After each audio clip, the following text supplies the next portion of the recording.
All right, ladies and gentlemen, boys and girls, cats and dogs. My name is Manny, and today we're going to talk about how we can improve your memory by improving your keyboard writing skills. And so, today we'll be talking mainly about learning and memory in general before moving into the specific activity for today. So, let's start off by talking about learning. Learning is the process of acquiring or getting new information. This can be from our surroundings, from our environment, from the people we know, to the people we see, the things and animals we interact with. Okay, we can learn through use of our senses. Now, there are three common types of learning. One type of learning involves copying an action from someone else. For example, learning how to brush your teeth by looking at your mom who's brushing her teeth. You could learn how to comb your hair from looking at your dad who's combing his hair, for example. Okay, looking at other people doing an action and then copying them. Another way of learning is through association, which is, in general, means making a connection from daily experience. So, for example, as students, you're sitting in class and you hear a bell, which tells you that, hey, class is over and it's now time for lunch. And so, every day, you hear this bell, it triggers a memory in you that class is over and it's time for lunch.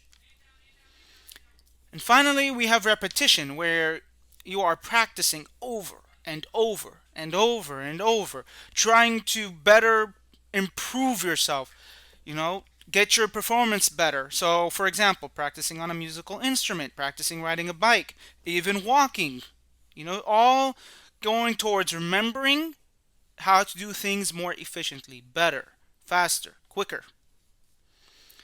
Now, we've been talking about learning. What about memory? Well, memory is the process of saving that information we learn and how we recall this information when we need it.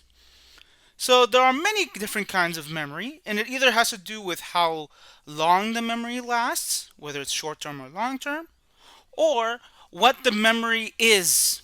In fact, is it, just a bunch of facts, a lot of logical thinking matter, or is it step by step processes?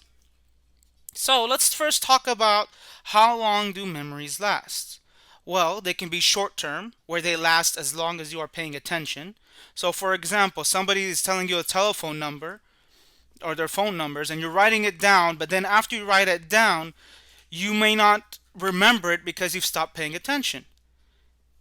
Even the content of this video that we're going through is going to be part of your short-term memory, and that you may not remember it word for word.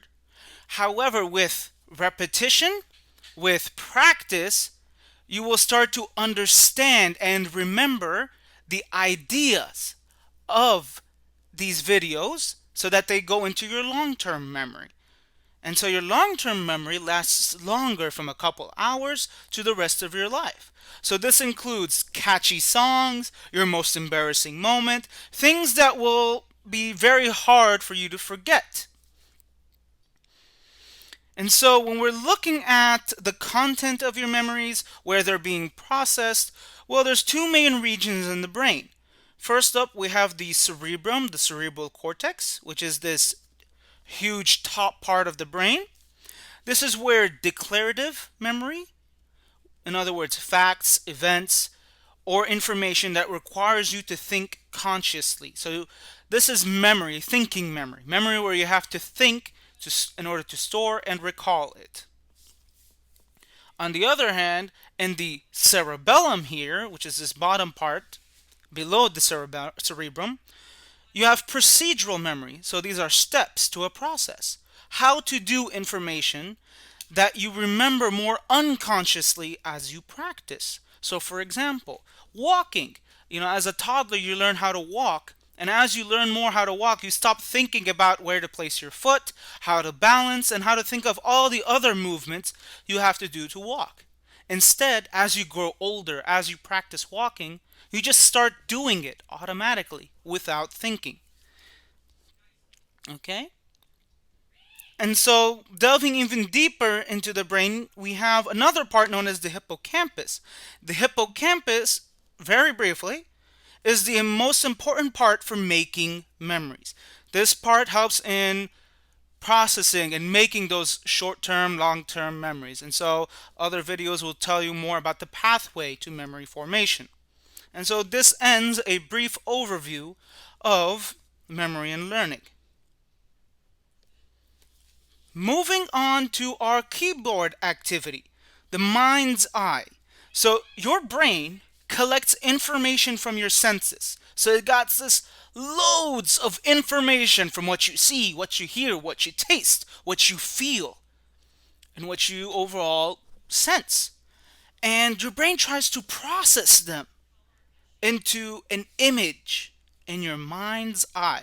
So imagine whatever you see here, your brain, whenever you close your eyes, your brain is trying to recreate that image. And so we can come up with an activity. One activity is using the keyboard. So the goal of this activity is to write the following sentence without looking at your keyboard.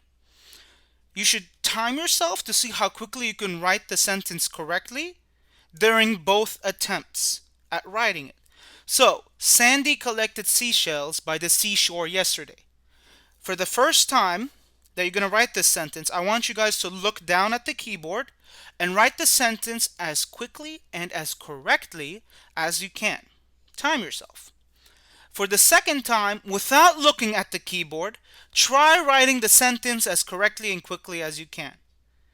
Okay, you'll notice it's going to be harder, it's going to take longer, and you might cheat and look down at your keyboard in order to make sure you press the right letter.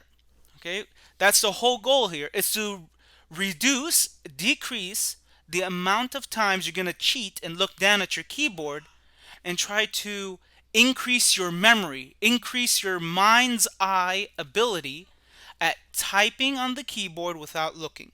So give it a go, do this at home, and keep on practicing, and eventually you should be able to get it. And so, just to give you as an example here, let's start off with a new slide here. And so let's write this sentence. So I'm going to be looking at my keyboard. Sandy collected seashells by the seashore yesterday. And so that took me around roughly 10 to 15 seconds. Now I'm going to try it without looking at the keyboard. So 3, 2, 1. Sandy collected seashells by the seashore yesterday. And so that also took me 10 seconds to do, but that is because I have been practicing my mind's eye so that I can type quickly without looking at the keyboard. For you guys, as you keep on practicing, the goal also here is to type just as quickly, if not quicker, as if you were looking at the keyboard. Okay, and so this is also a very useful skill when you're growing up, as the world gets more and more digital, as it relies more and more on typing and using your laptops, and etc. This skill at typing without looking becomes more and more important. So give it a go and try it out.